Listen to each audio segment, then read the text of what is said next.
Bismillah ar-Rahman ar-Rahim. Here, inshallah, we wanted to discuss regarding Ibn Taymiyyah rahmatullahi alayh, Abu al-Abbas, Taqiyuddin, Ahmed bin Abdul Halim bin Abdul Salam, Al-Harrani al-Dimishqi, who died in the year 728 of the Hijri calendar. We know the virtue of this Imam. He deserves that title as Shaykh al-Islam, has been attested by his students and the contemporary ulama of his time. And those who came after, as Imam Zahabi mentioned, he said, فَلَوْ حَلَفْتُ بَيْنَ الرُّكْنِ وَالْمَقَامِ.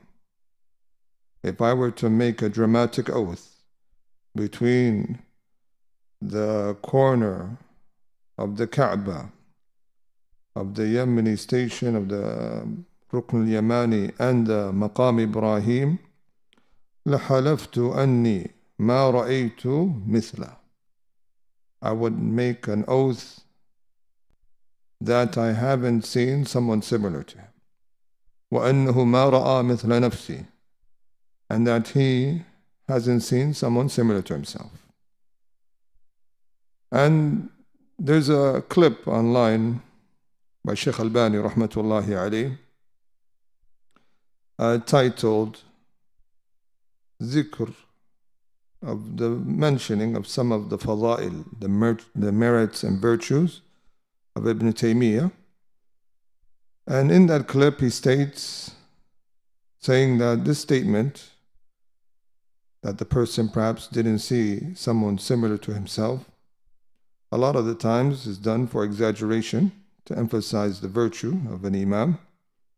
But he said, except for Ibn Taymiyyah, it really applies for him.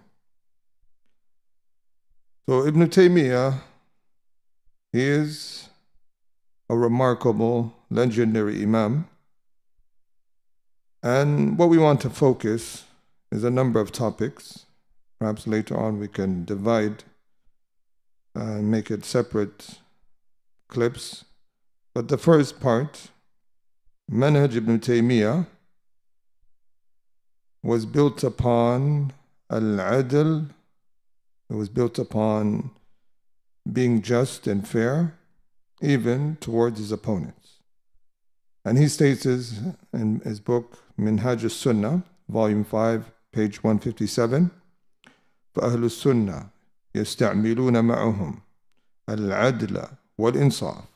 The people of the Sunnah, what they use with them or towards the people who are in opposition to them is justice and fairness. وَلَا يَظْلِمُونَهُمْ.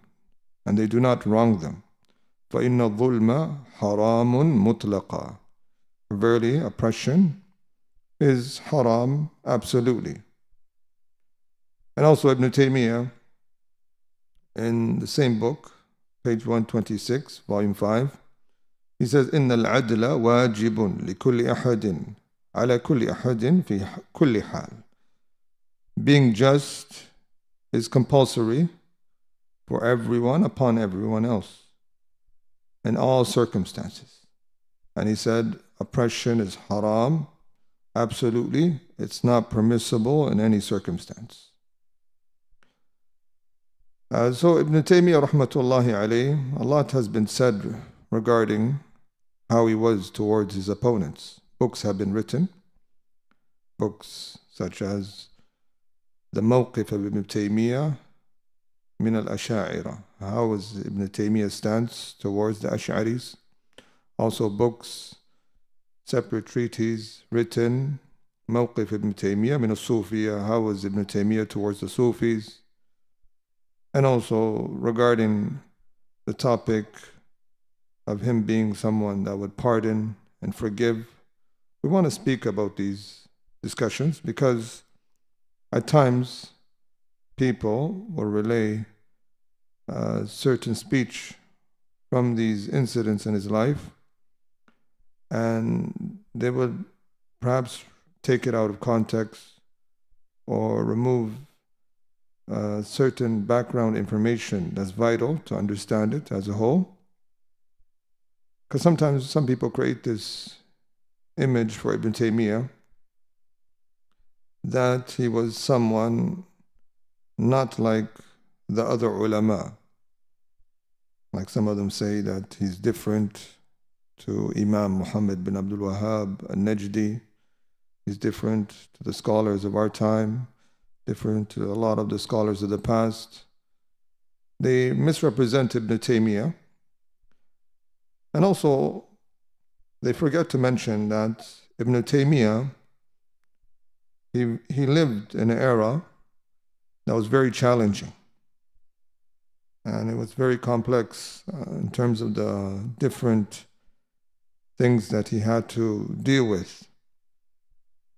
And the people of authority was not in his favor. And for that reason, he was in prison 7 times in his life. So all of this has to be taken in consideration. We want to speak, inshallah, regarding some of the speech that he had, and also some of the things that transpired.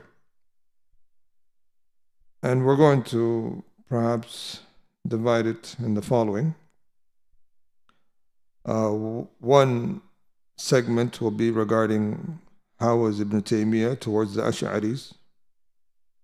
Another segment will be regarding a certain speech of Ibn Taymiyyah where he mentions some of the good that occurred at the hands of innovators and him acknowledging some good qualities of theirs. That is a segment. And also a segment regarding Ibn Taymiyyah pardoning and forgiving some of his opponents. And another is regarding Ibn Taymiyyah towards the Sufis. Another segment will be Ibn Taymiyyah, some of his speech or his actions regarding working alongside innovators on common interests against a greater enemy. Is this absolute, or are there restrictions, or are there guidelines? This is what we want to speak about.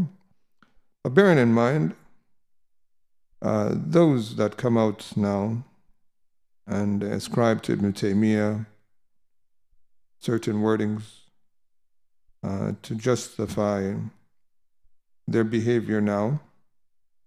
Like, for example, some people are really loose in how they are towards the people of innovation.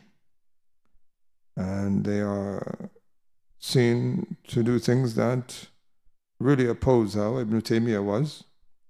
And then when you ask them why, they'll say, if you're going to critique me, then critique Ibn Taymiyyah. We said, firstly, we don't use this as a response. The first response is that it is the Book of Allah and the Sunnah of the Prophet ﷺ. And there's a beautiful clip on YouTube by Al-Albani rahmatullahi alayh, where he sets the standards. And despite Ibn Taymiyyah being a great Imam, the title is not Lasna Taymiyyin. Albani saying that we're not blind followers to Ibn Taymiyyah. And he mentions in the context, nor Imam Ahmed, nor Imam Shafi'i, nor Imam Malik, none of these great ulama. Not to degrade how prominent they were and how much they achieved of khair and how much they clarified for the ummah. But we put forward our connection more so to the Book of Allah and the Sunnah of the Prophet ﷺ, because at times these great Imams could do ijtihad in a particular scenario in their life, or it can be something that they're facing of challenging affairs, and they do ijtihad, and if they are right, they get 2 rewards, and if they're mistaken, they get 1 reward. but to make it binding on those who come after is incorrect. Or to make it not whatever occurred of ijtihad of an imam, to place it as a methodology that we must follow, that is incorrect. So that's this challenging people online, on Twitter, and saying, I challenge you to a debate on how Ibn Taymiyyah was with his opponents, and to prove the manhaj of Salaf. This shouldn't be the approach, but we should look at things as a whole, and all what the Salaf were calling to in the statements of the Imams, and not make it through one channel of one great scholar. That being said, we're going to move on, inshallah. We want to start with the speech of Ibn Taymiyyah concerning Ibn Makhluf al-Maliki, a qadi, a judge in his time. We found that a lot of the people have a tendency to quote this story. Like some say, Ibn Makhluf, when he died, and they say he's the same person, kaffara Shaykh Islam Ibn Taymiyyah, wa ahdara dama. He's the one that declared Ibn Taymiyyah to be a kafir and made his blood lawful. That Ibn Taymiyyah, when this person passed away, they mentioned that Ibn Qayyim, when he came to give him, Ibn Taymiyyah, glad tidings of the death of this individual, Ibn Taymiyyah did not do sujood al-shukr, did not say Alhamdulillah, that Allah has relieved the Muslims from his evil. He didn't say he's mustarahun min, meaning that the people are relaxed from his harm, but rather he reprimanded Ibn Qayyim and rebuked him, wastarja'a, and he said, Inna lillahi wa inna ilayhi raji'un. And he went to the family of this deceased and said, I am in replace of this individual for you. Inni lakum makana, and there's no matter that you need except I will assist you. Tayyib. Being that this is shared a lot, this has been examined from a number of angles, this speech.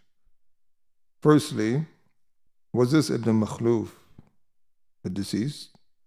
Has that been confirmed? Some have disputed and said it wasn't Ibn Makhluf, because they said the qara'in, the indicators, show more that it was someone who was in opposition to Ibn Taymiyyah from Sham. Because Ibn Qayyim, he was with Ibn Taymiyyah in Sham and not in Egypt. And Ibn Makhluf was in Egypt. That's one affair. And also, this speech, we need to give the full context of Ibn Makhluf. Who was this individual? What took place? So we're going to start, inshallah. It's quite lengthy, but we'll mention some of the affairs. So when people understand the background, they can understand why did Ibn Taymiyyah react if it's just the same individual, or why did he say what he said towards Ibn Makhluf and others, the Maliki judge.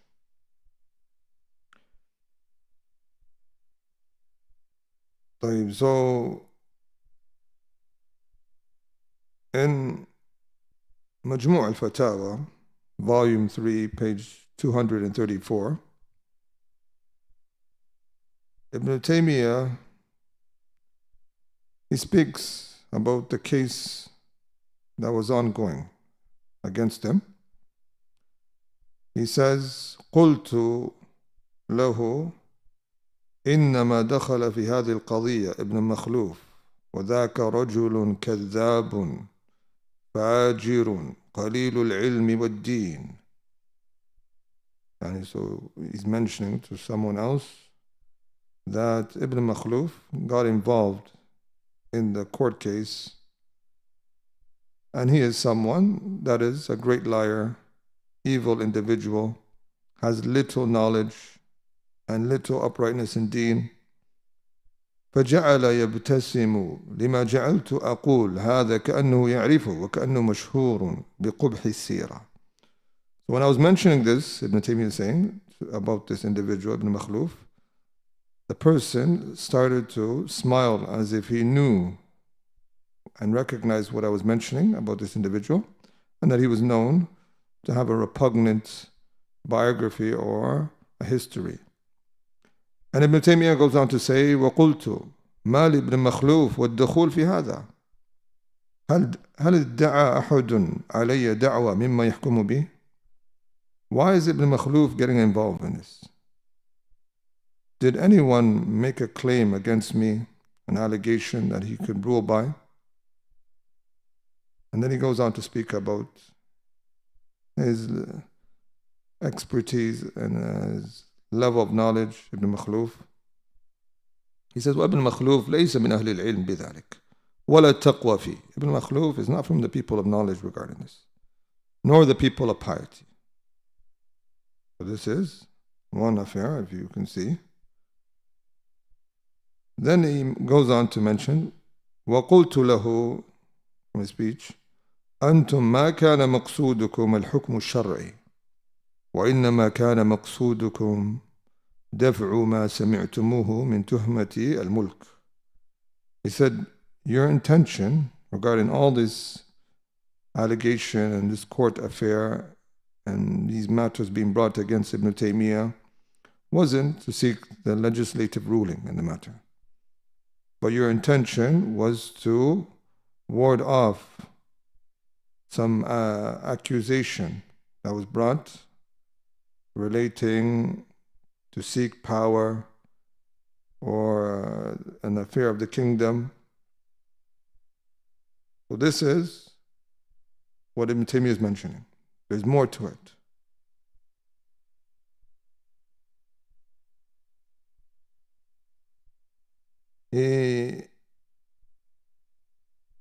He says, وَهَؤُلَاءِ الْقَوْمِ بَعْدَ أَنْ خَرَجَ مِنْ أَنفُسِهِمْ تُهْمَةُ الملك إذ ذكر لهم بعض ما يقوله المنازعون يستعظمونه جدا ويرون مقابلة قائلها بأعظم العقوبة. So he says, now these people, they got a benefit in this, being against me. And he's mentioned the context. Ibn Taymiyyah is what's taking place. And with all of this,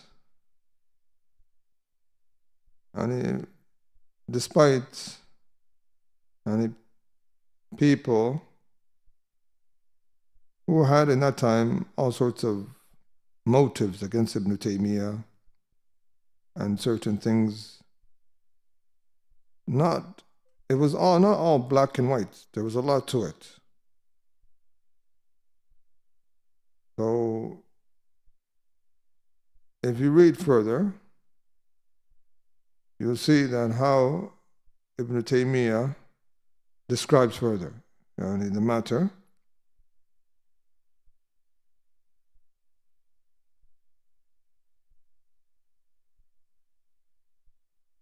He says,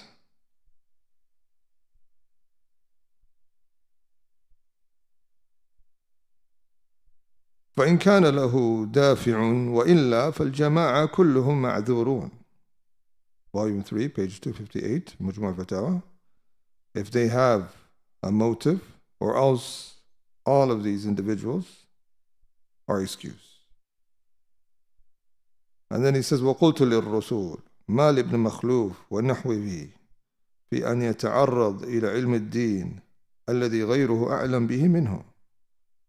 So he said to the person who came to him, Why is Ibn Makhluf and the likes of him bringing themselves to a matter of knowledge that there's others more knowledgeable than him regarding it?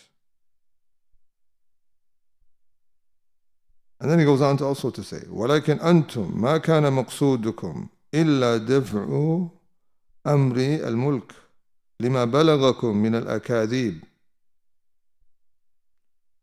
And so he's mentioning that there's more to it. That this is an inside affair, that what you're really intending is to ward off this allegation about wanting power. Ibn Taymiyyah says, فَقُلْتُ السَّاعَةَ مَا بَقِي أَحَدٌ يَتَكَلَّمْ فِي الْمُلْكِ وَهَلْ قَامَتْ هَذِهِ الْفِتْنَةِ إِلَّا لِأَجْلِ ذَلك. So this whole fitna that took place against him was mainly because of this. وَنَحْنُ سَمِعْنَا بِهَذَا وَنَحْنُ بِالشَّامِ أَنَّ الْمُثِيرَ لَهَا تُهْمَةَ الْمُلْكِ لكن ما اعتقدنا أن أحدا يصدق هذا.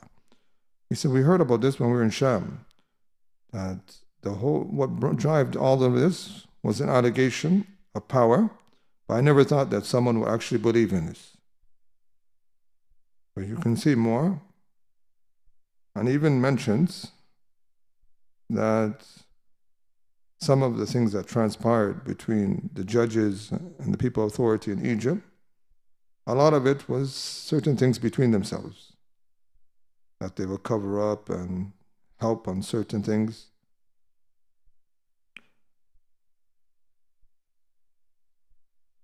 And Ibn Taymiyyah, because he knew what took place, because he says, وَالْقَضِيَّ لَهَا أَسْرَارٌ كُلَّمَا جَاءَتْ تَنْكَشِفْ. This whole case has certain secrets to it. Every time it comes, it's getting more clear.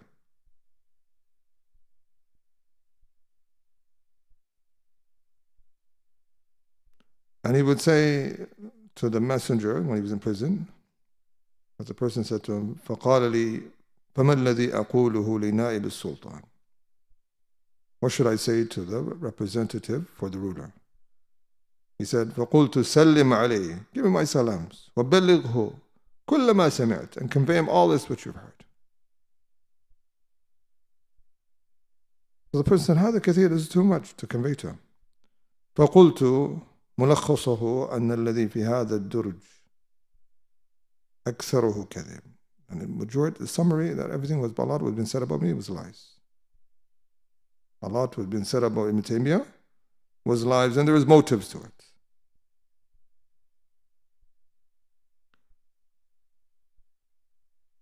And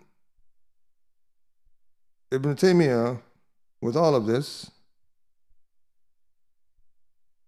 he didn't make the matter personal.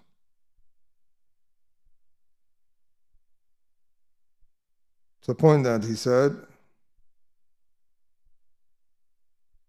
when things became out clear,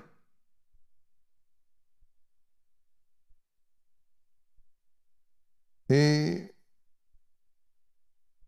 even said that he is not going to, even when things turned against Ibn Makhluf on certain affairs, we'll read here, like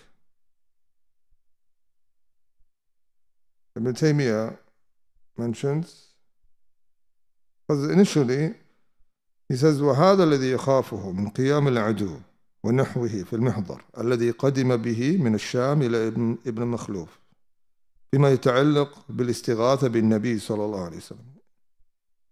And they brought it to Ibn Makhluf to judge with regarding the topic of istighatha.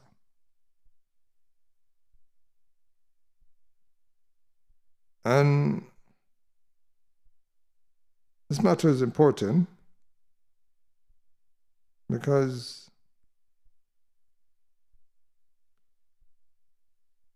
when it got to a level where things turned against Ibn Makhluf and the ruler said to Ibn Taymiyyah, what you want me to do against him? This person is the one that almost made you lose your life. He was in prison. But Ibn Taymiyyah, and Ibn Kathir quotes this as well. He quotes, وَإِنَّمَا كَانَ حَنَقُهُ عَلَيْهِمْ بِسَبَبِ مَا كَانُوا سَعُوا فِيهِ مِنْ عَزْلِهِ.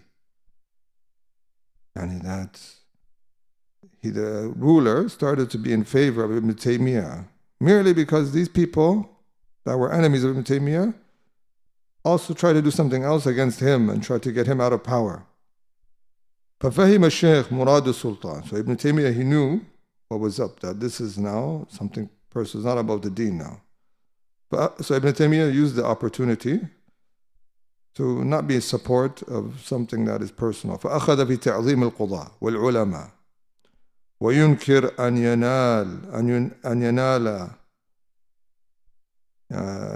ينال أحد منهم بسوء, and he would reject for any of them to be harmed. وقال له إذا قتلت هؤلاء لا تجد بعدهم مثلهم. And if you kill all of these, you're not going to find someone similar to them. فقال له إنهم قد آذوك وأرادوا قتلك مرارا. These people harmed you and wanted to kill you. But Ibn Taymiyyah really knows it's not about supporting the truth. It's just something else of these people try to take him to power. So he's using Ibn Taymiyyah's case as a disguise. So look at what Ibn Taymiyyah says. من آذاني فهو في حل. Whoever harmed me, he has been pardoned. ومن آذى الله ورسوله فالله ينتقم منه. And whoever harmed Allah and His Messenger, Allah is going to seek revenge. وأنا لا أنتصر لنفسي. And I'm not going to seek revenge for myself.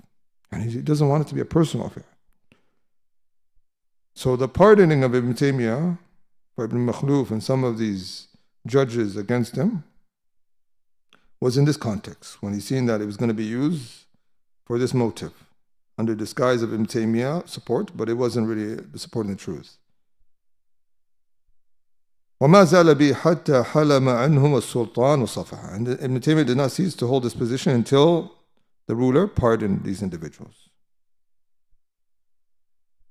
And after that, Ibn Taymiyyah went back to teaching, and he would say, جَعَلْتُ الْكُلْ فِي حِلْ مِمَّا جَرَى. I made everyone in a state of pardoning for what has occurred. I see, this was the benefit when this was the scenario.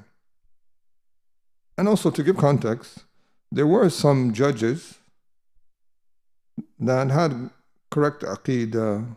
They weren't like innovators, but they also had something against Ibn Taymiyyah. Ibn Taymiyyah had people that were jealous against him, people that had issues with him personally of certain aspects that could occur from one person to another. Not everything was just between him and innovators. Like Imam Zahabi in Siyar A'lam Nubala, in the biography of Al-Qadi Jamal al-Din Abu al-Fadl Yusuf ibn Ibrahim ibn Jumla al-Shafi'i, he mentions about this judge that he وَكَانَ يُبَالِغْ فِي أَذَى ابْنِ تَيْمِيَّةِ وَجَمَاعَتِهِ. He used to harm Ibn Taymiyyah and his companions. لكنه يحب الله ورسوله ويؤذي المبتدعة. However, he loves Allah and His Messenger, and he also will harm the innovators. وفيه ديانة وحسن معتقد. And he is someone upright in his religion, and also he had a correct aqeedah.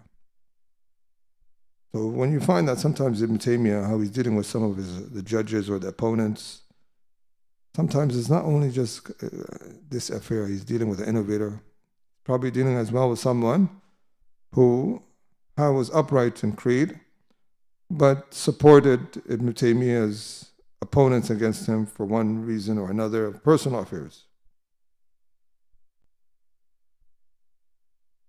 طيب, let's continue, inshallah, with some of these words.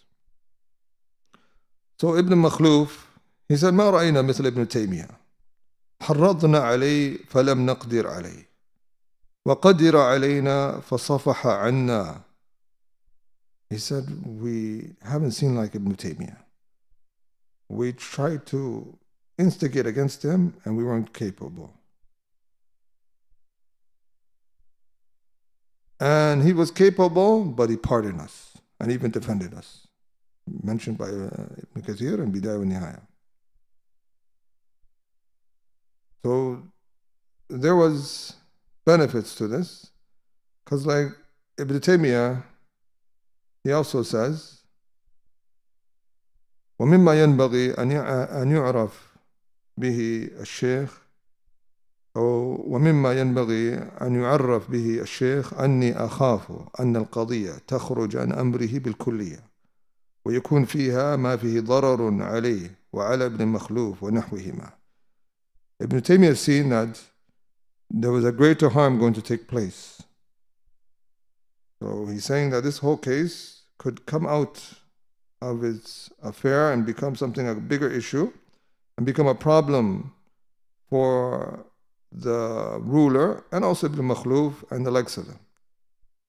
فإنه قد طلب مني ما يجعل سببا لذلك ولم أجب إليه. He said, I was requested to be a cause of that, so to become a bigger problem, but I didn't answer it.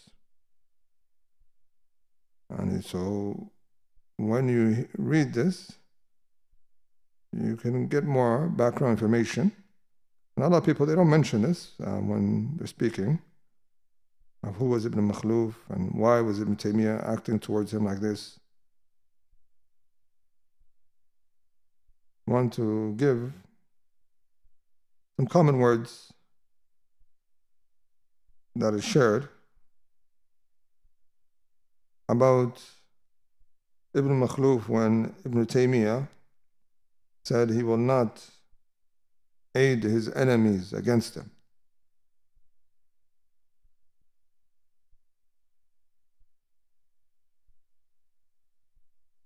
And this is important because now that a person sees what's transpired and a lot of things were involved in greater harm, Ibn Taymiyyah, he says in Majmu' al-Fatawa, volume 3, page 258, أنا والله من أعظم الناس معاونة على إطفاء كل شر فيها وفي غيرها وإقامة كل خير. And he says, I, by Allah, am from the people that strive to put out every evil that occurs therein, in this topic and other than it, and establishing good. Then he says, وابن مخلوف لو عمل مهما عمل والله ما أقدر على خير إلا وأعمله معه ولا أعين عليه عدوه قط. He said, no matter what he does, I will not aid his enemy upon him.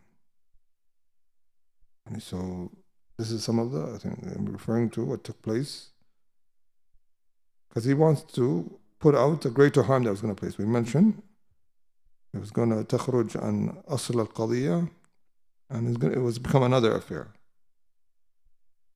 And then he also says, فإني أعلم أن الشيطان ينزغ بين المؤمنين ولن أكون عونا للشيطان على إخواني المسلمين. I know that shaitan tries to cause friction between the believers, and I don't want to be an aid to the shaitan upon my Muslim brothers. ولو كنت خارجا لكنت أعلم بماذا أعاونه. And so if I were to out of prison, I would come out and know what I would be able to assist in. So all of this is relating to the topic of Ibn Makhluf, a Maliki judge of Egypt, and some of the greater harm that was going to take place. So even if that was the same individual that Ibn Qayyim came to him and gave him glad tidings of his death, this is the context. This is of the context. But as we said, it's most likely someone else, as some have reported, In Madarij al-Salikin, volume 2, page 329, Ibn Taymiyyah, he says about him, وكان بعض أصحابه الأكابر يقول وددت أني لأصحابي, يعني that some of the seniors and the companions of Ibn Taymiyyah would say, I wish I was to my companions how Ibn Taymiyyah was to his enemies. And even he mentions, وَمَا رَأَيْتُ يَدْعُو عَلَى أَحَدٍ مِّنْهُمْ قَطْ. I didn't see him, Ibn Taymiyyah, make any dua against any of them, ever. وَكَانَ يَدْعُو لَهُمْ, and he make dua for him. This is the most case scenario. Also, we're going to give examples. There were some times where he made dua against his opponent. We'll give examples of that. وَجِئْتُ يَوْمًا مُبَشِّرًا لَهُ بِمَوْتِ أَكْبَرِ أَعْدَائِي وَأَشَدِّهِمْ عَدَاوَةً وَأَذًى لَهُ. And I came one day to give him glad tidings of the death of one of his greatest enemies, and the most severe and showing enmity towards him and harm to him. فَنَهَرَنِي وَتَنَكَّرَ لِي وَاسْتَرْجَعَ ثُمَّ قَامَ مِنْ فَوْرِي إِلَى بَيْتِ أَهْلِهِ فَعَزَّاهُمْ وَقَالَ إِنِّي لَكُمْ مَكَانًا. And he reprimanded me, rebuked me, and he said, Inna lillahi wa inna ilayhi raji'un. Then he went straight immediately to the house of that deceased, and he paid his condolences. This is the speech that we mentioned earlier. طيب. Some have clarified that if you really look, Ibn Taymiyyah, he wanted to close the door for a talmiz showing joy of the death of an individual merely because he is the opponent of his teacher. Not because he is someone, for example, of innovations and so forth. And that it was more like a personal matter. But this was more the affair. It wasn't that Ibn Taymiyyah was against being in a state where sometimes someone of great harm to be pleased. Because he himself, Ibn Taymiyyah, Majmu' al-Fatawa, volume 20, page 395, he speaks about being grateful at times, even of the death of a great innovator. He says, وَقَاتِلُ أَمِيرِ الْمُؤْمِنِينَ عَلِي بْنَ أَبِي طَالِبٍ رَضِيَ اللَّهُ عَنْهُ. طيب. وقاتل أمير المؤمنين علي بن أبي طالب رضي الله عنه الخوارج، وذكر فيهم سنة رسول الله صلى الله عليه وسلم المتضمنة لقتالهم، وفرح بقتلهم، وسجد لله شكرا لما رأى أباهم مقتولا. And so he says here that Ali ibn Abi Talib was happy of killing them, of the Khawarij, when he waged war against them. And he prostrated lillahi shukran, in prostration of thankfulness, when he seen that their leader was killed. And we also know other statements of Ibn Taymiyyah where he indicates that a person could be joyful for the deen, not for personal agendas. If a great innovator is removed, like that's why you find him from his students. Ibn Kathir in Bidayah wa Nihaya, he says, أراح الله المسلمين منه في هذه السنة في ذي الحجة منها. And he's speaking about one of the leaders of the innovators. He said, Allah, the Muslims have been relieved. Allah has relieved the Muslims from him. And this year, this one person died. And then Ibn Kathir said, فَلِلَّهِ الْحَمْدُ وَالْمِنَّةِ. All praises to Allah. وَحِينَ مَاتَ فَرِحَ أَهْلُ السُّنَّةِ بِمَوْتِهِ فَرَحًا شَدِيدًا. And when this person died, Ahlul Sunnah became extremely happy. وَأَظْهَرُوا الشُّكْرَ لِلَّهِ. And they display gratitude to Allah. فَلَا تَجِدْ أَحَدًا مِّنْهُمْ إِلَّا يَحْمَدُ اللَّهِ. And you don't find anyone from them except that they were praising Allah. And also another scenario, Ibn Kathir and Bidayah wa Nihaya, volume 15, Al-Bidaya wa Nihaya, of a print here, we have the wording that he was speaking about Ibn al-Muallim. So he says, وَحِينَ بَلَغَهُ مَوْتُ Ibn I believe the correct pronunciation is al-Mu'lim or al-Mu'allim, جلس للتهنئة وقال ما أبالي أي وقت مت بعد أن شاهدت موت ابن المعلم. And this person was a faqih of the Shia, a jurist of the Shia, and they were showing joy. And like also Abdurrahman bin Mahdi, he said, Alhamdulillah الذي راح المسلمين منه, when he heard the death of Wahab bin Wahab al-Qurashi, and many other examples from the Salaf. And when some of them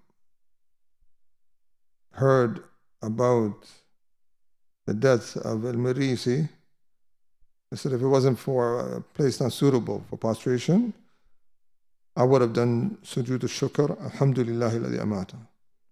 Khatib quotes this. So some people now, they kind of take from the incident of this affair of Ibn Taymiyyah, like as if,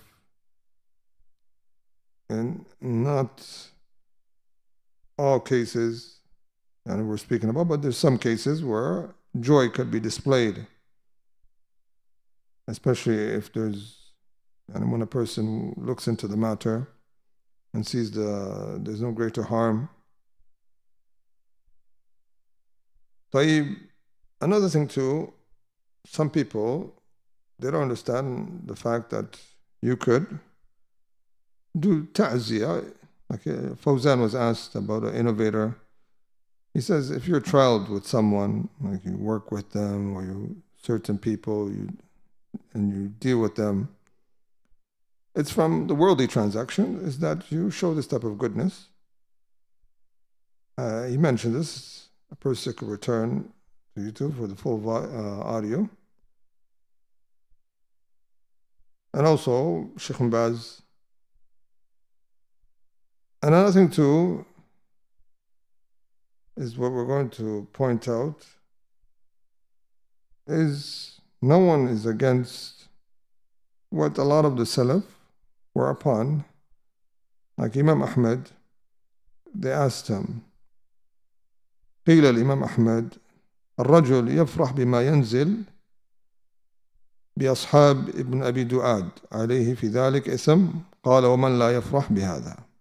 سنة للخلال, volume 5, page 121, where something occurred to the companions of Ibn Abi Du'ad, the innovators. Is there any sin upon him for being joyful about that? And then he said, وَمَنْ لَا يَفْرَحْ بِهَذَا. Who's not going to be in a state of joy about it?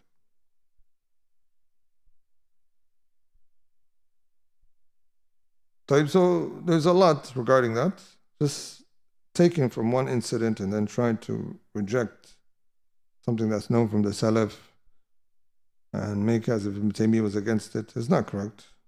And a person has to look into what was transpiring. And one of the things too to show that Ibn Makhluf, there was a lot to it, because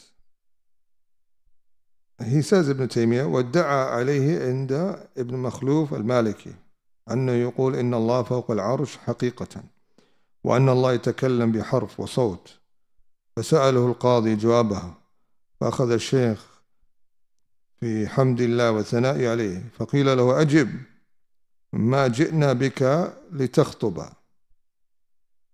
So this person, Ibn Adnan, Shams ibn Adnan, was the one pleading against Ibn Taymiyyah of the court, and he went to the judge Ibn Makhluf al-Maliki, and he was saying that Ibn Taymiyyah says that Allah is literally above his throne, and that he speaks with letter and sound.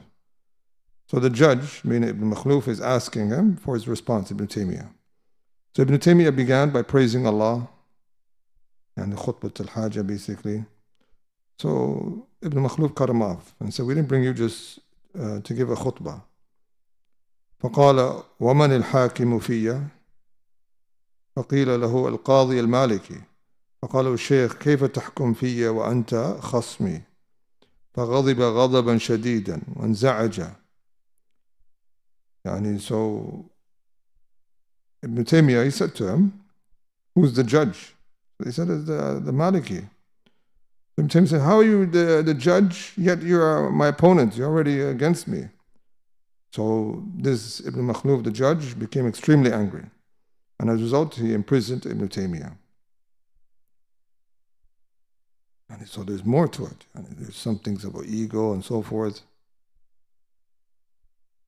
So Ibn Taymiyyah, him pardoning or not making it personal back, this is the best thing of his affair. This is what he was setting up as a good example. And we have this from the Salaf and our ulama, that they don't make things personal. طيب, another affair, now that we're done with Ibn Makhluf, inshallah, we're going to go to the topic of the Ash'aris. How was Ibn Taymiyyah towards the Ash'aris?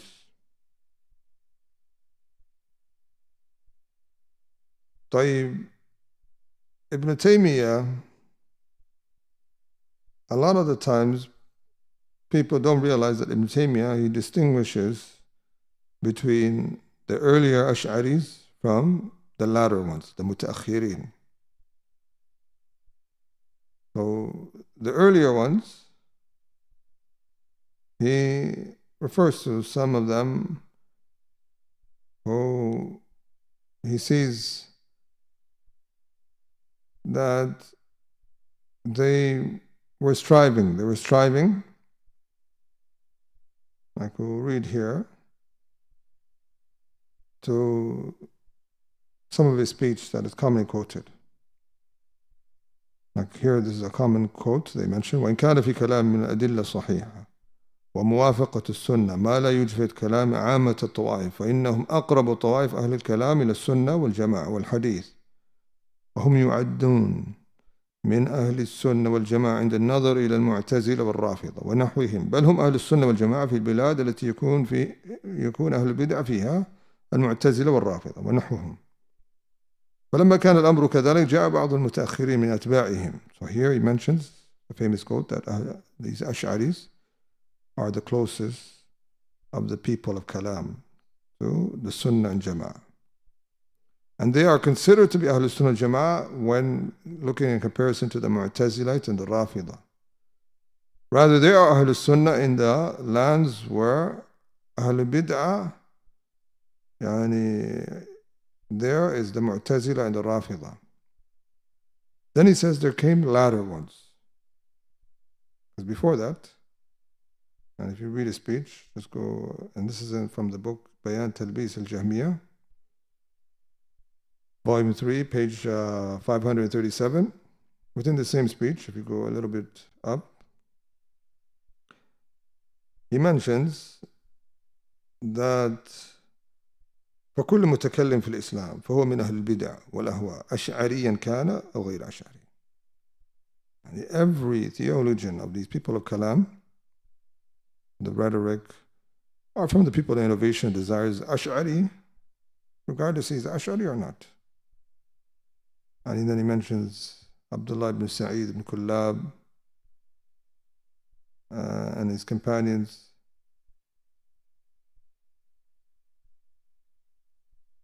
So let's move forward in this speech, just to give it context. And then he mentions the latter ones, فنظروا في أصول التي وافقوا فيها الجميع وأخذوا لوازمها وكان أبو المعالي الجويني. So now he's mentioned the latter ones, أبو المعالي الجويني. He was taking from this because he says وكان أبو المعالي كثير المطالعة لكتب أبي هاشم same book, volume 3, page 540. وصار هو غير يقودون الأصول وافق قدماؤهم فيها المعتزلة فرأوا أن من لوازمها نفي أن يكون الله على العرش فتظاهروا بإنكار ذلك موافقة للمعتزلة. And so his speech early on was more about Abu al-Hasan al-Ash'ari and the early ones. He's not talking about the latter ones. Because those ones, a lot of their old, if you really look, it opposes what these latter ones, and we're going to mention more statements of that. And then he mentions that even the Mu'tazilites, ولهذا صار المعتزلة تسخر منهم حتى يقول قائلهم.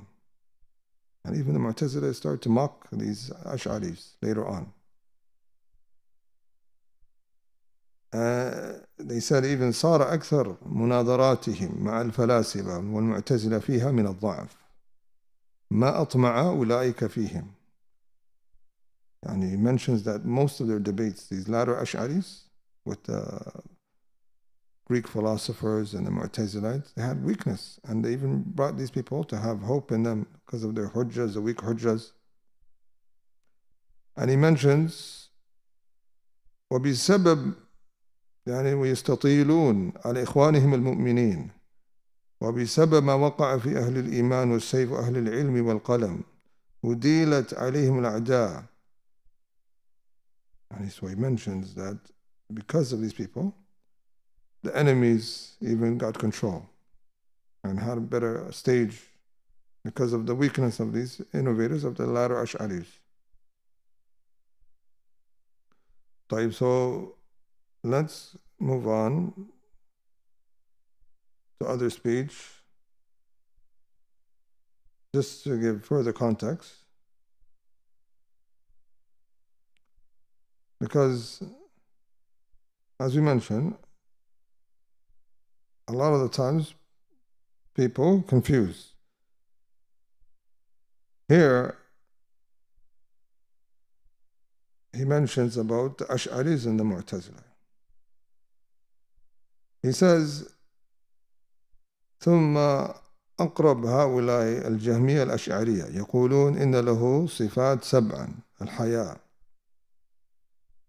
So after he says about وهو مراد الجهمية ومن تبعهم المعتزلة وبعض الأشعرية غير فقد أخطأ ثم أقرب هؤلاء الجهمية الأشعرية, those who affirm the 7 attributes. And so this is in Majmu' al-Fatawa, volume 6, page 351. We're reading inshallah. He says about these individuals who are just affirm 7 attributes. وأما المعتزلة فإنهم ينفون الصفات مطلقا. As for the Mu'tazilites, they negate all of the attributes. And then he goes on to say, وَمَنْ رَزَقَهُ اللَّهُ مَعْرِفَةً مَا جَاءَتْ بِهِ الرُّسُلُ. Whoever has been granted that awareness that Allah grants him to know what the messengers have come with, he will see the affair of these people. Then he starts to mention that the people say, إن المعتزلة مخانيث الفلاسفة والأشعرية مخانيث المعتزلة. So these are a branch, the Mu'tazila branch of the philosophers, and the Ash'ari is a branch of the Mu'tazila. He said, وكان يحيى بن عمار يقول المعتزلة الجهمية الذكور والأشعرية الجهمية الإناث. The Mu'tazilites are the male Jahmis, and the Ash'aris are the female Jahmis. And then he said, ومرادهم الأشعرية. Ibn Taymiyyah comments on this statement. الذين ينفون الصفات الخبرية. This is the latter ones. Who he intends, referring to as being the Jahmis, is those who negate the Sifat al-Khabariyah, Allah having a face, so on and so forth. And he says, وَأَمَّا مَنْ قَالَ مِنْهُمْ بِكِتَابِ الْإِبَانَةِ الَّذِي صَنَّفَهُ الْأَشْعَرِي فِي آخِرِ عُمْرِهِ وَلَمْ يُظْهِرْ مَقَالَةَ تناقض تناقض ذلك فهذا يعد من أهل السنة. He says, as for the one who says what Abu al-Hasan Ash'ari wrote in the book Kitab al-Ibana in the last of his life, and he doesn't show anything contradiction to that, and this person is considered from Ahl Sunnah. So this is clear now. He's not talking about these latter ones that are from Ahl Sunnah. Then he says, like in mujarrad intisab al-Ash'ari bid'ah. However, ascribing to Abu al-Hasan Ash'ari in itself is a bid'ah. La siyama, and even though they're what they have Abu al-Hasan Ash'ari, but ascribing to him still is a form of innovation, he's saying. لا سيما وأنهم بذلك يوهم حسنا بكل من انتسب هذه النسبة وينفتح بذلك أبواب شر والكلام مع هؤلاء الذين ينفون ظاهرها بهذا التفسير. طيب, so we see now who he intends. Also at times Ibn Taymiyyah, he uses the word Ahl Sunnah, and he means basically what we can say Sunni and Shia, يعني. Like he said himself, فَلَفْظ أهل السنة يراد به من أثبت الخلافة الخلفاء الثلاثة. Whoever affirms the three khalifas. ويدخل في ذلك جميع الطوائف إلا الرافضة. All of the groups fallen come in except the Rafida. So when we say that type of thing, this person is Sunni and this person is Shia, it's not really like that type of praise. You can come, it's just a broad meaning. So when people come and they try to say that Ibn Taymiyyah believed they were Ahl Sunnah, that's not correct. And all the times he's speaking about them being closer, a lot of his speech was for the early ones. And also, we find that some people, they use some of the speech of Ibn Taymiyyah when he's speaking about some of the Ash'aris, that they have ثم إنه ما من هؤلاء إلا من له في الإسلام مساع مشكورة وحسنات مبرورة ولو في الرد على كثير من أهل الإلحاد والبدع. He starts mentioning the good qualities that these people have. A lot of good. They refuted Ahl Ilhad, the heretics, people of heresy and innovation, and they brought victory to some topics of Ahl Sunnah. And so this speech, if you go back to the original source, Dar'u al-Ta'arud, volume 2, page 102 to 103, he starts speaking about Abu Dharr al-Harawi. He's a great scholar. فيه من العلم والدين والمعرفة بالحديث والسنة. And he also speaks great people like Abu Bakr al-Arabi. Then after that he mentions ثم إنه ما من هؤلاء إلا من له في الإسلام مساع مشكورة. So these type of scholars, because he sees these scholars are scholars that did September Ijtihad. Because of the climate at their end, they were overwhelmed. They fell into the Ash'ari, some of their statements, some of it. So he says, let's read further after he's done his speech of mentioning that some of these people, لكن لما التبس عليهم هذا الأصل المأخوذ ابتداء عن المعتزلة. Even the speech clarifies that they got confused with some of the things that was originated from the Mu'tazila. وهم فضلاء عقلاء, and they're virtuous scholars. احتاجوا, so let's go on to his speech where he says فلزمهم بسبب ذلك من الأقوال ما أنكره المسلمون من أهل العلم والدين. Because of what happened, they came out with certain statements that people rebuked them for. وصار الناس بسبب ذلك منهم من يعظمهم لما لهم من المحاسن والفضائل ومنهم من يذمهم لما وقع في كلامهم من البدع والباطل وخيار الأمور أوسطها. وهذا ليس مخصوصا بهؤلاء بل مثل هذا وقع لطوائف من أهل العلم والدين. والله يتقبل من جميع عباده المؤمنين الحسنات ويتجاوز لهم عن السيئات. ربنا اغفر لنا ولإخواننا الذين سبقونا بالإيمان. This is the speech that some people, because of the good that they had, they were praising them, and some of the things that he found was error, they were rebuking them. But he said the best is the middle affair. That these type of great ulama, we hope that Allah accepts good and pardons them for some of these mistakes. And then he mentions why. ولا ريب أن من اجتهد في طلب الحق والدين من جهة الرسول وأخطأ في بعض ذلك فالله يغفر له خطأ تحقيقا للدعاء الذي استجابه الله لنبيه والمؤمنين ربنا لا تؤاخذنا إن نسينا وأخطأنا.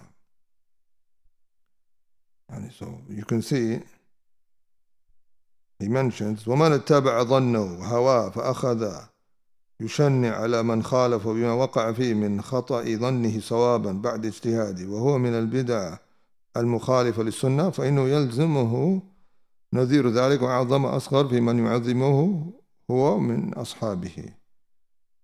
من يعظمه هو من أصحابه.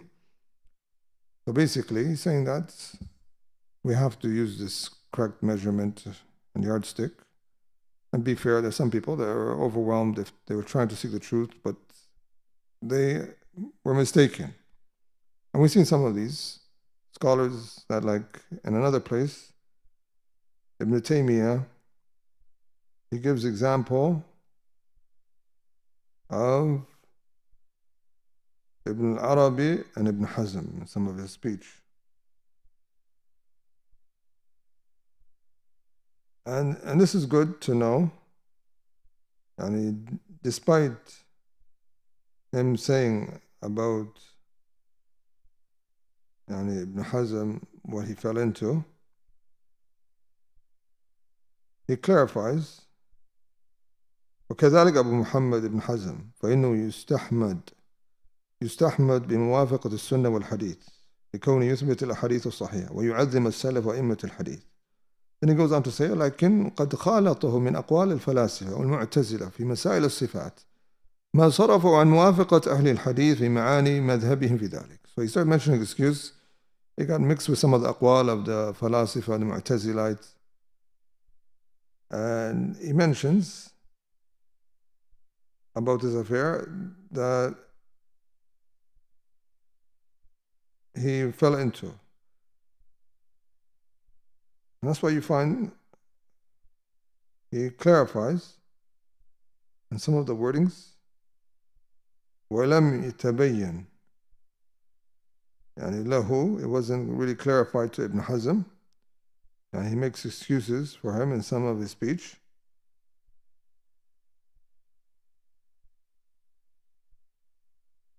So when people see some of his speech of Ibn Taymiyyah,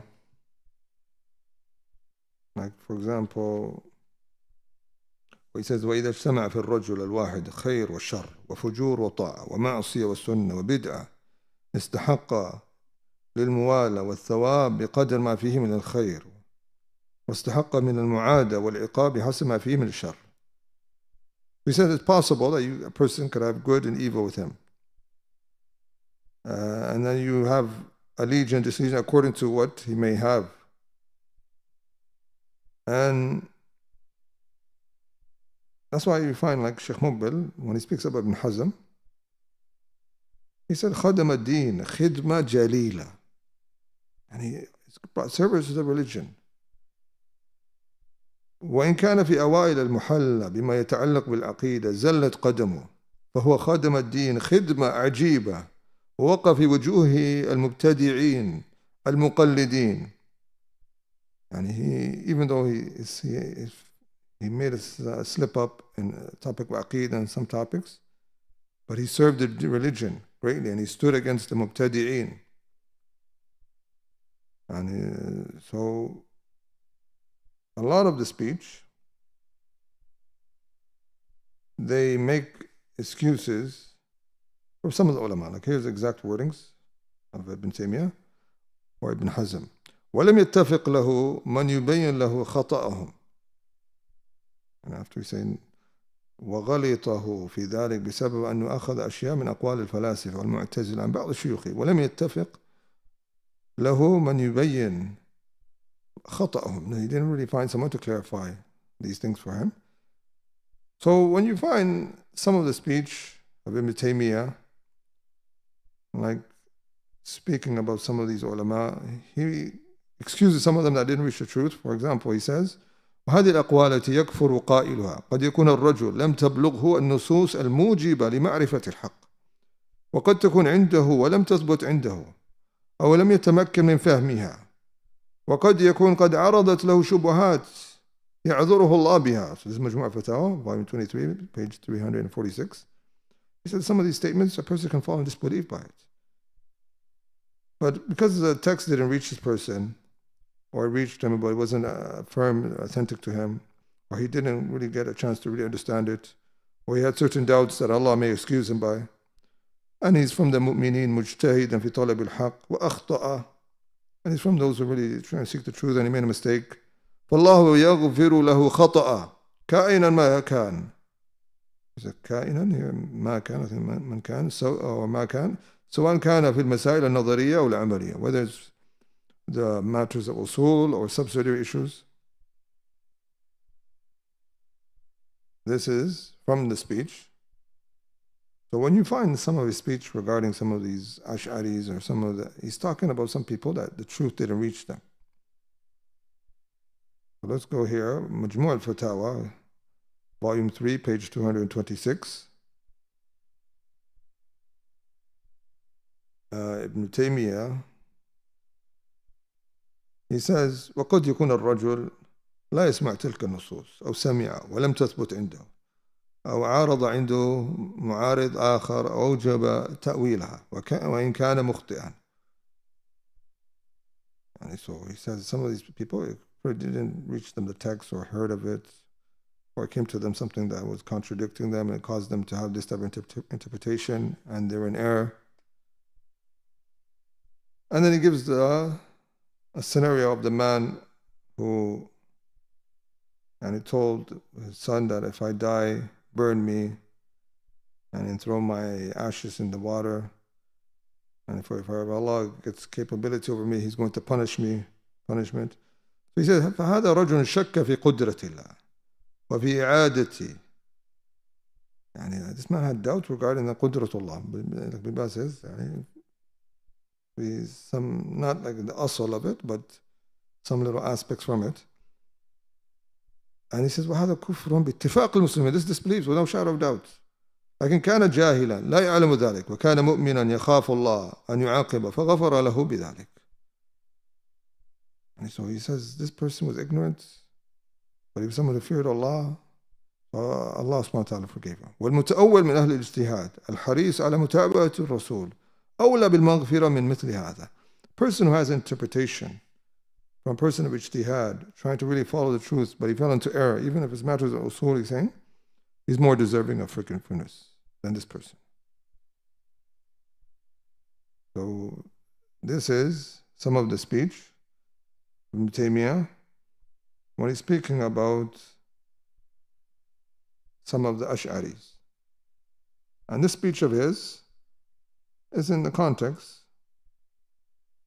Some people, they use this speech in the same place that Ibn Taymiyyah was striving to unite between the Ash'aris and the Hanbalis. This is the context because he says, وَأَنَا كُنْتُ مِنْ أَعْظَمِ النَّاسِ تَأْلِيفًا لِقُلُوبِ الْمُسْلِمِينَ وطلبا لاتفاق كلمتهم واتباعا لما أمرنا به من الاعتصام بحبل الله وأزلت عامة ما كان في النفوس من الوحشة وبينت لهم أن الأشعري كان من أجل المتكلمين المنتسبين إلى إمام أحمد رحمه الله ونحوه المنتصرين. He's speaking again about Al-Hasan al-Ash'ari, and he was trying to remove what has occurred between these type of affair. And he's speaking about these individuals who he assumes that the truth hasn't reached.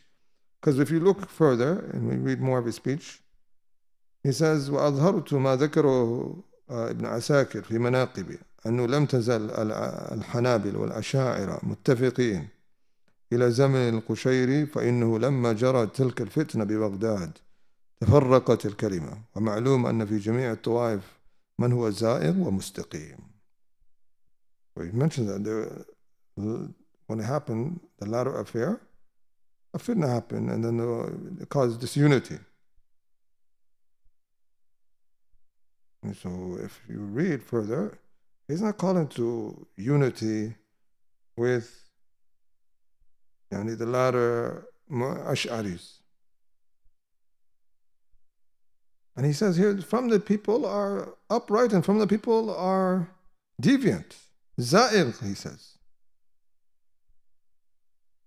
This is where you find some people, they'll work with some of the Ash'aris in terms of just in a broad manner, very loose, which causes like the confusion of their call, and then they'll say Ibn Taymiyyah. And a lot of his speech is relating to the earlier ones and some of the people that he would excuse.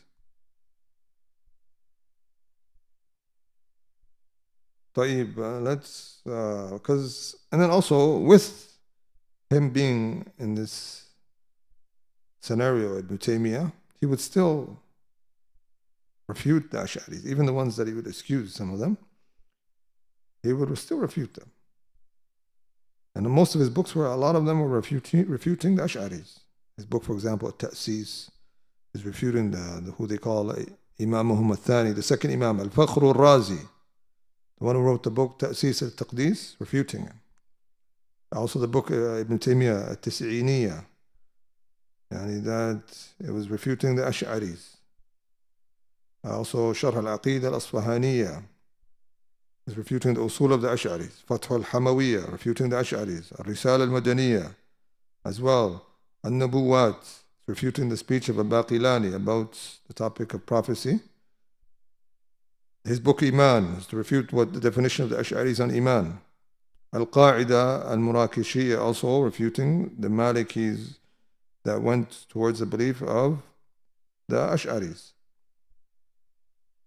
Also, the debate regarding Wasatiyya was regarding the topic of the Ash'aris that were opposing. His book Al-Istiqama, refuting the book of the Al-Qushayri, Al-Ash'ari, Sufi. His book also Istighatha, refuting Ash'aris. So this was, and also his book Talbis Jahmiyyah, Bayan Talbis Jahmiyyah. And he's calling them Jahmiyyah. And it's refuting Ash'aris. So the latter ones, it was known, the speech of Ibn Taymiyyah regarding them, even he himself says in Sharh al-Asfahaniyah, فإن كثيرا من متأخري أصحاب الأشعري خرجوا عن قولي إلى قول المعتزلة أو الجهمية أو الفلاسفة. Ibn Taymiyyah says, many of the latter of the companions of the Ash'aris exited from his speech, even his initial wordings of his beliefs, because they went above and beyond, they even surpassed him. And they went to the statements of the Mu'tazilite and the Jahmiyyah and the philosophers. So it's not correct for someone to come and just put it like that. Let's read here. Like, for example, here Ibn Taymiyyah, he mentions speech regarding the Ash'aris that is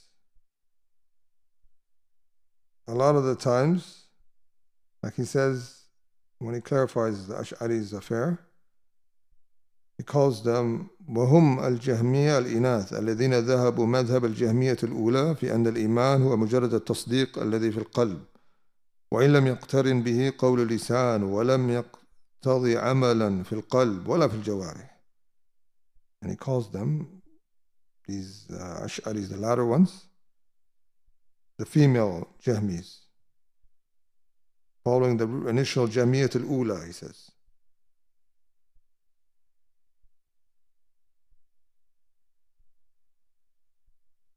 And he also says, يعترف هذا الرازي بأن النزاع بينهم وبين المعتزلة في الرؤية قريب من اللفظ. يعني that, because he says التحقيق فهم موافقون المعتزلة إنما يثبتون من ذلك نحو ما أثبتوا المعتزلة من الزيادة في العلم. And they just have, like he said, more closer to a wording and difference. And then he also mentions, and this is the book Talbis, Bayan Talbis al-Jahmiyyah ibn Taymiyyah mentions,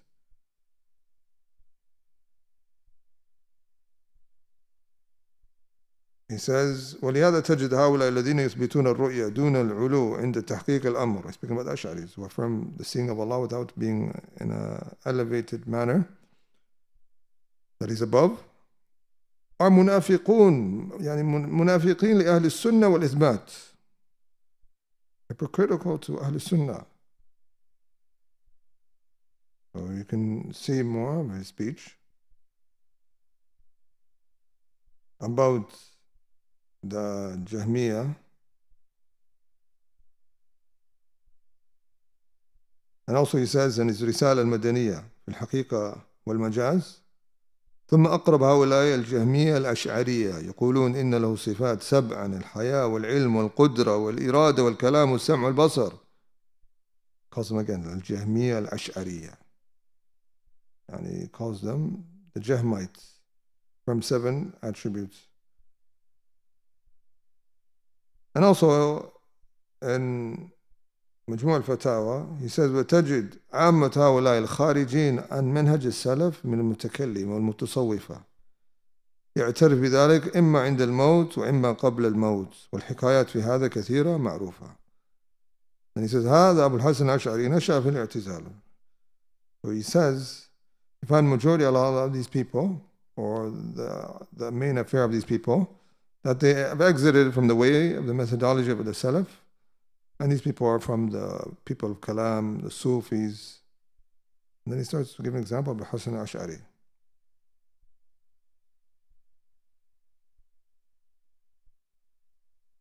So there's a lot that has been clarified regarding the speech of Ibn Taymiyyah regarding Ash'aris.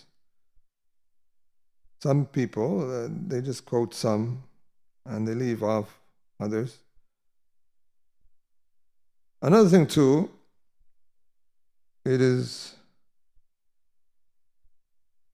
speech of Ibn Taymiyyah, let's go to another segment, where sometimes he mentions some of the good qualities of the innovators. The good qualities of the innovators. We'll read here some of it. Because sometimes Ibn Taymiyyah, he's speaking about a particular topic. And then it leads to him to mention something that is relative of certain good qualities of the innovator, just to mention something that relates to the context. And then some people come and say, look, he's praising the innovators. No, it's something that was within a speech. It was within a speech.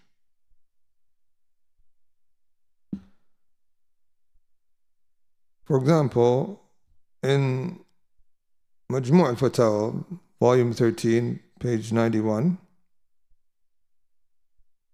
it's a lengthy speech.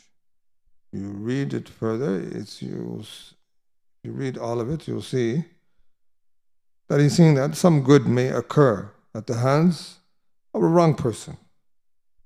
He's not trying to justify it, but he's just saying, and this doesn't make the action good. He's trying to clarify.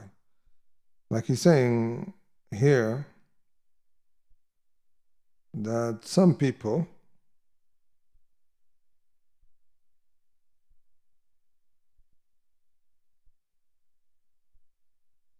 he said كالشيخ الذي فيه كذب وفجور من الإنس قد يأتي قوم كفار فيدعوهم إلى الإسلام فيسلمون ويصيرون خيرا مما كانوا وإن كان قصد ذلك الرجل فاسدا.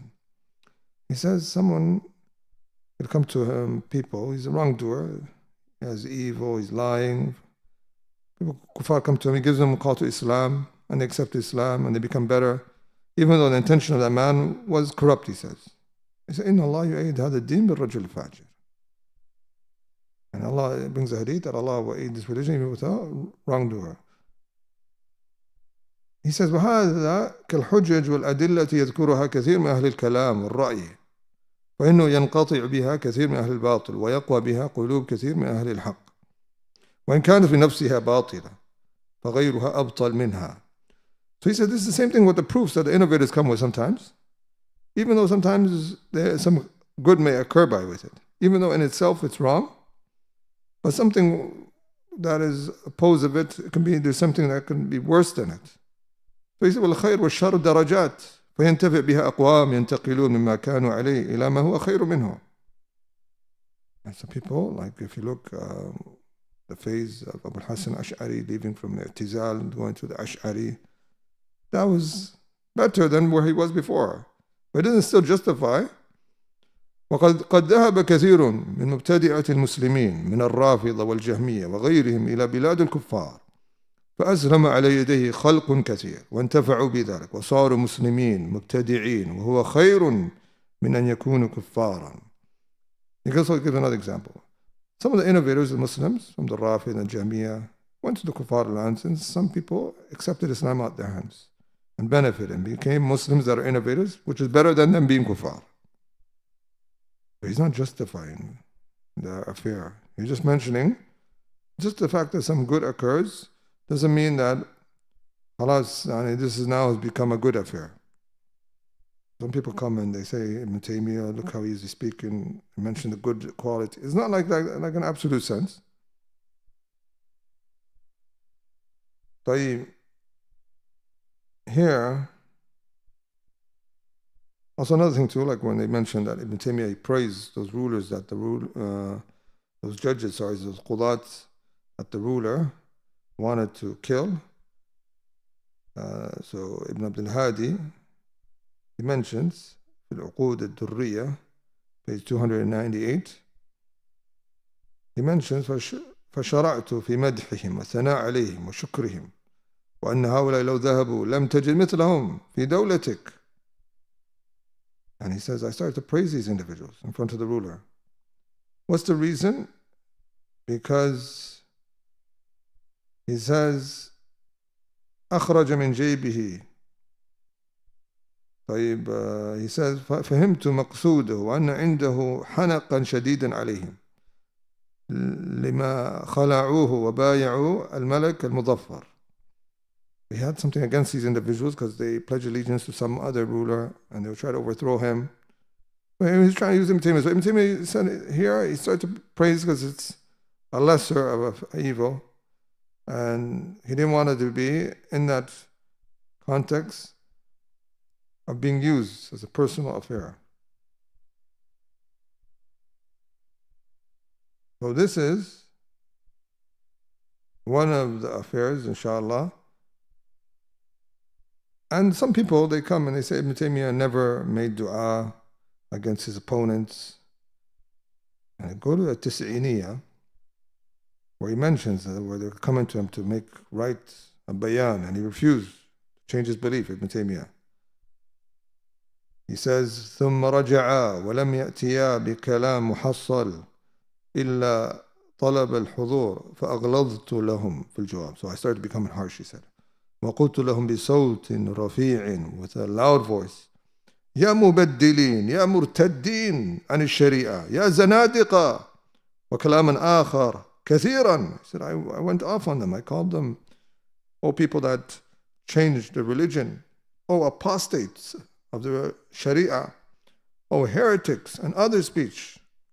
ثم قمت وطلبت فتح الباب والعود إلى مكان. Then I left, I went back to my cell, basically. This is, people always say he was not harsh, or there was times where he's harsh. There was times where he was harsh. And we're going to quote even a scenario where he made dua against people. But let's go back to another incident of Al-Bakri. And a lot of the people, they use this incident that Ibn Taymiyyah, he basically forgave Al-Bakri, because Ibn al-Bakri, the one he refuted in the book of Istighatha, when Ibn Taymiyyah wrote that book, Ibn al-Bakri and some of his companions, they waited for Ibn Taymiyyah on the pathway. وضربوه ضربا شديدا حتى طرحوه على الأرض ثم هربوا. They waited for him in ambush and they beat him up on the street. So the people got together and they came to Shaykh Islam Taymiyyah and said, permit us to seek revenge on your behalf from Ibn Bakri. So Ibn Taymiyyah says, إما أن يكون الحق لي أو لكم أو لله فإن كان لي فهو في حل. If it's something regarding me personally, then I've let that go. وإن كان لكم فإن لم تسمعوا مني فلا تستفتوني وافعلوا ما شئتم. And if it relates to you, something about you, don't seek my fatwa, do it as you wish. وإن كان لله, if it's something relating to Allah, يعني فالله يأخذ حقه كيف شاء ما تشاء, and Allah subhanahu wa ta'ala is going to seek revenge regarding his rights. So he didn't want the affair to become something personal, so that's why he let it go.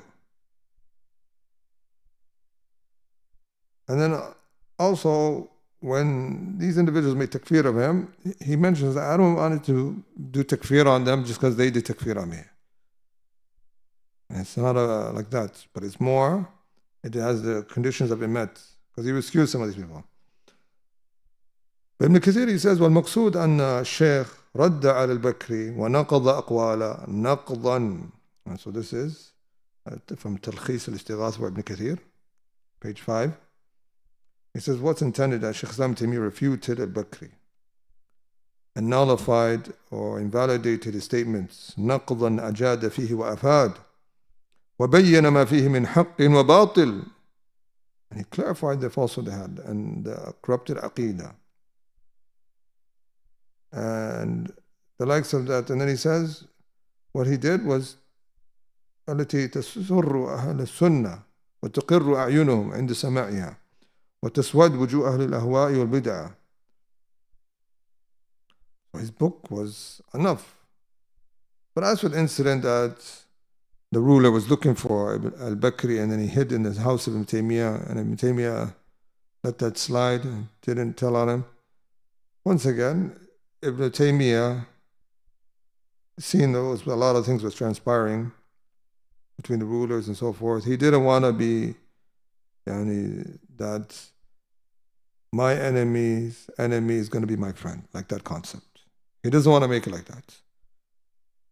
And it's not going to become personal. Just because this person doesn't like me or so forth, he has a beef with this person, I'm going to now get involved. But to use this now to justify what people do now, it's incorrect. So let's give an example of a dua that was from the book Al-Jami' al-Sir al-Shaykh Islam Ibn Taymiyyah. Or here is a compilation. And then you should take it from other places, but we'll here read it just quickly because it's available here, this quote. Where here he says, they wanted me to write that Allah is not above his throne, and that there is no Quran in the Mus'haf, and that Allah doesn't have speech. So he says, وَقَامَ وَاقِفًا وَرَفَعَ بِرَأْسِهِ إِلَى السَّمَاءِ. And they said this is what someone who was with Ibn Taymiyyah quoting this. The person is describing the incident. He stood up and he raised his head to the heavens, to the sky, and he said, Allahumma inni ushhiduka ala annahum yad'unani an akfura bika wa bi kutubika wa rusulik. Oh Allah, I'm making you a witness that they want me to disbelieve in you and your books and your messengers. Talking about the Ash'aris in his time. وَأَنَّ هَذَا الشَّيْء مَا أَعْمَلُهُ. And he said, this is something I'm not going to do. He's making dua to Allah. Allahumma anzil bihim ba'saka alladhi la tarudduhu 'ala al-qawm al-mujrimin. What happened to the statement that Ibn Taymiyyah doesn't make dua against his opponents ever? There's certain exceptions. So Allah, send unto them your wrath that you don't repel upon the wrongdoers. And he even mentioned so many things. And he said, وَكَمْ أَجِدْ عَلَيْهِمْ وَمَا أَدُوا عَلَيْهِمْ. How many times I've been holding back and I didn't make dua upon them? But yes, sometimes he would do the original affair, perhaps make dua for their guidance, but there is exceptions. There is exceptions. And a lot of the times, people, they take what they want, what suits them, just to justify certain things, and they leave off some other position of Ibn Taymiyyah that's not in their favor. Like, for example, some people say that Ibn Taymiyyah was working with the people of innovation and refuting heresy, what we call now like ilhad of atheism, working with the innovators for the common interests, for the hijab. But it's not absolute. There's guidelines, like Ibn Taymiyyah says about these people. Like in the book Dar'u Ta'arud al-Aql wa Naql, volume 1, page 104.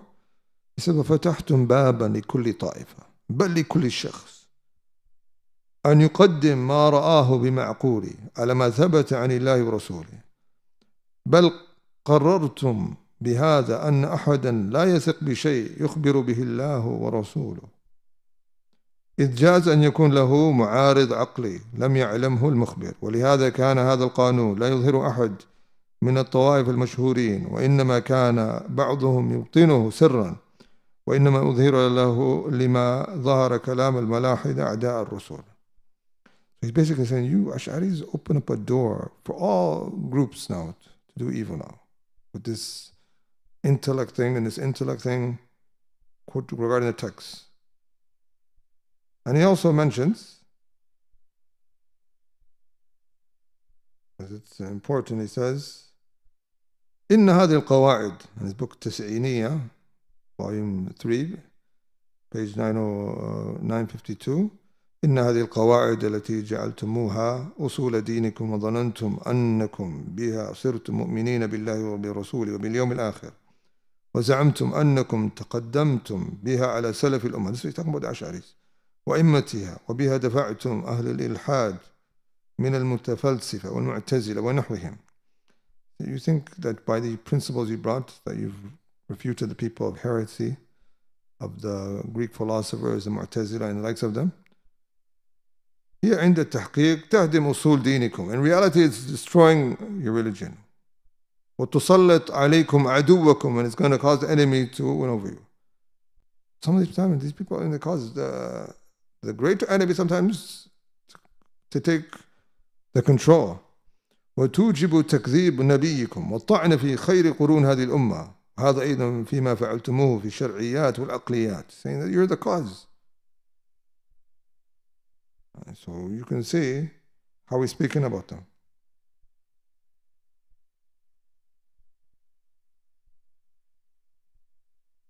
And that's why, like, from the people that quote a lot from Shaykh Islam Taymiyyah, Ibn Abil Izz, he mentions that some of the beliefs of the Ash'aris are reality worse than the Mu'tazila in reality, if you look at it. And even some of the scholars, and السجزي says فهؤلاء يردون على المعتزلة بعض أقاويلهم ويردون على أهل الأثر أكثر مما ردوا على المعتزلة. They refuted some of the Mu'tazila, but the way they refute Ahl Sunnah is more. Look at their efforts towards refuting Ahl Sunnah. You keep saying they're refuting Ahl Bid'ah here. Okay, mashallah. But in comparison to Ahl Sunnah, they're refuting more. In fact, at times, they may unite with these individuals. And also he mentions here, speech, وَضَرَرُهُمْ أَكْثَرْ مِنْ ضَرَرِ الْمُعْتَزِلَةِ, and their harm is more harmful than the Mu'tazila.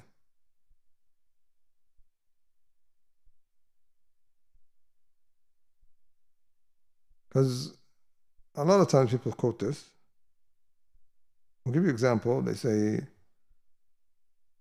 work, common interests. They said, look at examples of the Sufis. The Sufis, when it came to what took place in Yemen with the socialist party, the Sufis were with them against the rest of the people. They said they took their stance. Even what took place in some of the Asian continent, with the British colonization, he said the Sufis were with them. They wanted to just make the dawla of Tawheed collapse. A lot of the Pakistanis and Afghans can speak about some of their beliefs, and they hated this Ahl Sunnah so much, they wanted even the British to take over. And even what happened in Algeria, they said the French, when the colonization, the Sufis, a lot of them are part of it. That's why you find Ibn Taymiyyah, when he's speaking about some of these people, he says, لا للحق نصروا ولا للباطل كسروا. Yes, there's times where you probably put forward a greater interest, certain circumstance with guidelines, with his restrictions, but not like absolute. Khalas, you become just always with them. طيب, they also mention with At-Tatar, like Ibn Taymiyyah, and his book Al-Furqan Bain al-Haqq wal-Batil. He says, فمنتهى الجهمية, and he's speaking about them, and then he goes on to say, ولذلك لما ظهر المشركون تتار وأهل الكتاب كثر في عبادهم وعلمائهم من صار مع المشركين وأهل الكتاب وارتد عن الإسلام إما باطن وظاهرا. And some of these people, he said they joined Tatar, Mongolians.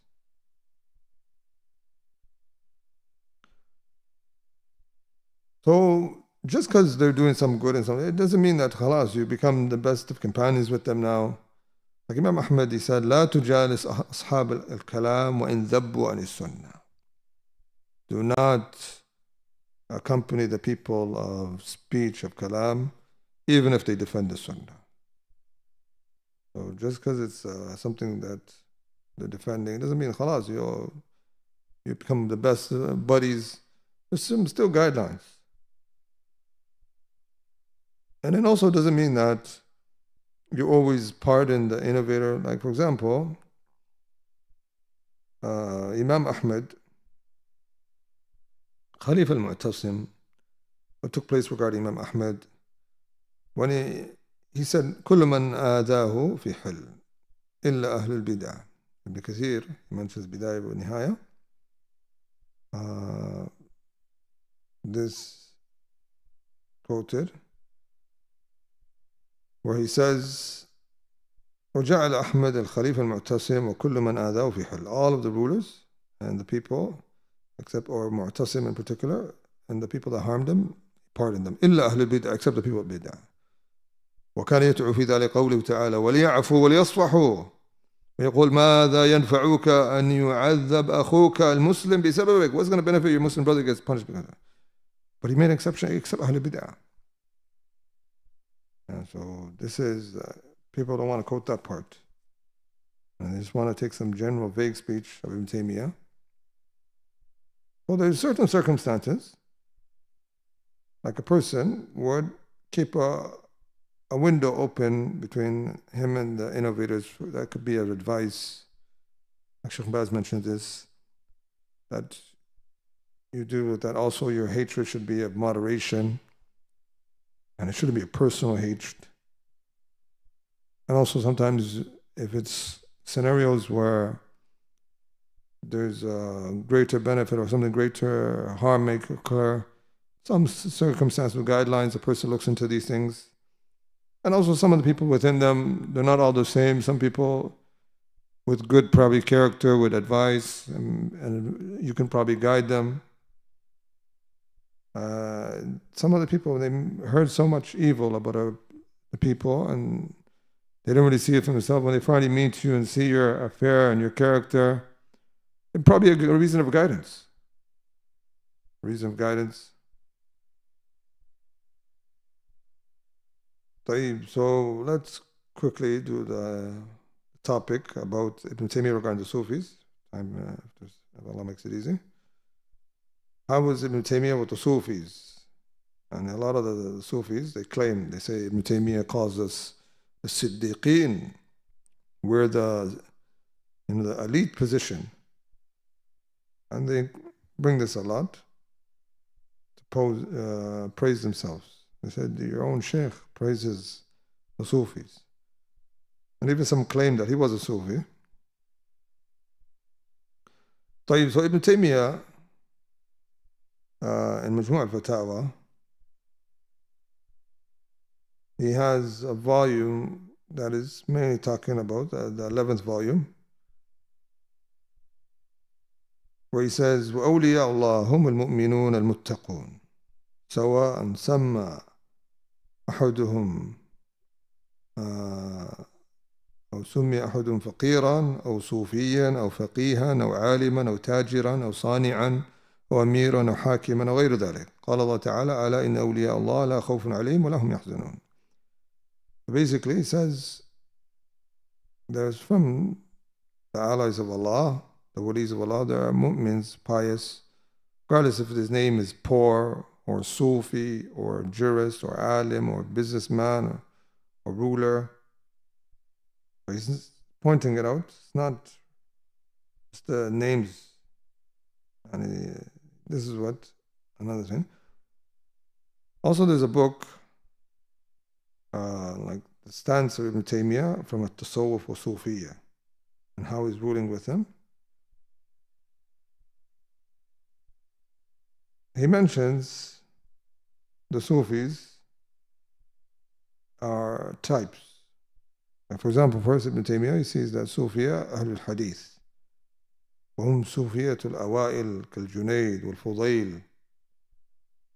And the people that he calls them Sufi, meaning the people that were wearing wool, and they're from Ahlul Hadith, and they're from the early ones, like Junayd, Fudail ibn Iyad, those type of people. They have this type of zuhd with them. He's not referring to, and then he said there's a type of Sufiya, Ahlul Kalam, like Ghazali, the people of that type of speech and rhetoric. And there's Sufiya al-Falasifa, the philosophers like Hallaj, Ibn Arabi.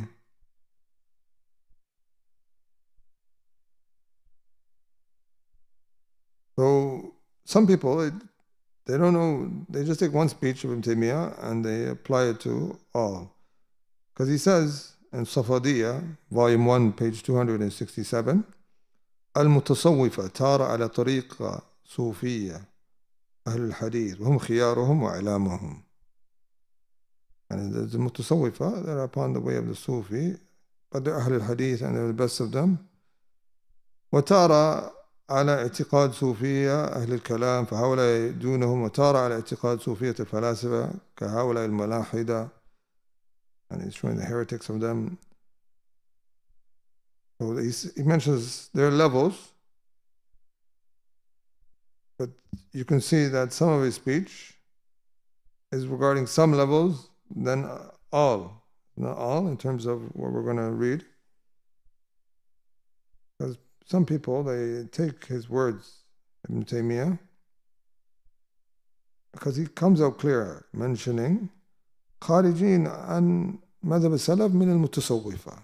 And Majmu' al-Fatawa, he says that they're out of the manhaj of the Salaf.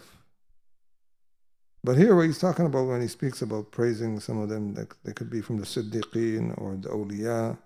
I mean some of them who are just known by this title of Zuhd, and they're the earlier ones.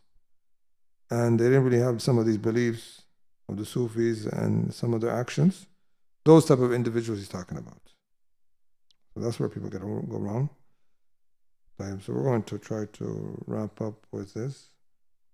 And I want to clarify that the scholars of our time also like how Ibn Taymiyyah was. Like, for example, some of these people, they say Muhammad Aman al-Jami was different. Like Muhammad Aman al-Jami, he's the same one who said that Ibn Hazm ولي أنا ميل إلى أبي محمد لمحبته في الحديث الصحيح ومعرفتي به وإن كنت لا أوافق في كثير مما يقول في الرجال والعلل والمسائل البشعة في الأصول والفروع وأقطع بخطئي في غير ما مسألة ولكن لا أكفره ولا أضلله وأرجو له العفو والمسامحة And this is what he's saying. And I don't declare him to be an innovator or kafir, Ibn Hazm, because of love for the hadith and so forth. And I hope for him that he'd be forgiven. You make excuses for him. So there's some people, like even Shaykh Al-Bani, when he's speaking about him, and you find some of the speech of some of the individuals, but to come and apply that to now Sayyid Qutb, or people that the Hujjah has been clear, or seen their deviation and what they incline to. And some of these individuals, when they go to the land of Kufr, they say, I seen the light. And they compare it to some of these great Imams that Ibn Taymiyyah is talking about. And this is not correct. And a person, and he looks at a person and judges him upon what his affair is in reality. Another thing is, here's quickly wrap with this. There's a lot of books that have been written clarifying Ibn Taymiyyah towards all these different groups with further references. But this is what we just wanted to quote and clarify, because a lot of the times people, they bring this up. And as one Da'i once said, some people, they make like Ibn Taymiyyah like he was an Ikhwani. He's not like you, he's not like Ikhwani. This is what they would be like Ibn Taymiyyah, be like Ibn Taymiyyah. And Ibn Taymiyyah is just following the origin of affairs. Like, for example, how the Prophet ﷺ was when he got the conquest of Mecca. He said to them, ماذا ترون أنا فاعل بكم? What do you think I'm going to do to you all? Sends to Kufar. He didn't make it a personal affair. After they did all sorts of things, he said, اذهبوا فأنتم الطلقاء. Go, you're all released. And that caused them people to return to Islam. So sometimes this good quality and so forth, not showing personal revenge, could guide people. Also, when Tufayl ibn Amr came to the Prophet sallallahu alaihi wasallam, hadith in Bukhari Muslim, and said, "Inna dawsan qad halakat, asat wa abat, fad'u Allah alayhim." These people have opposed and disobeyed, and they're in ruining. So make dua against them, O Messenger of Allah. And then the Prophet said, Allahumma hdi dawsan wa'ati bihim. Oh Allah, guide them and bring them. And after that, become guided. But not always the dua against them. Sometimes a person may resort to that, but there's scenarios. So put all this into context for information. And be careful about a lot of these quotes that go around for Ibn Taymiyyah. Sometimes if you go back to the original source, it's not like how it is. They omit some important information, or they take it out of context.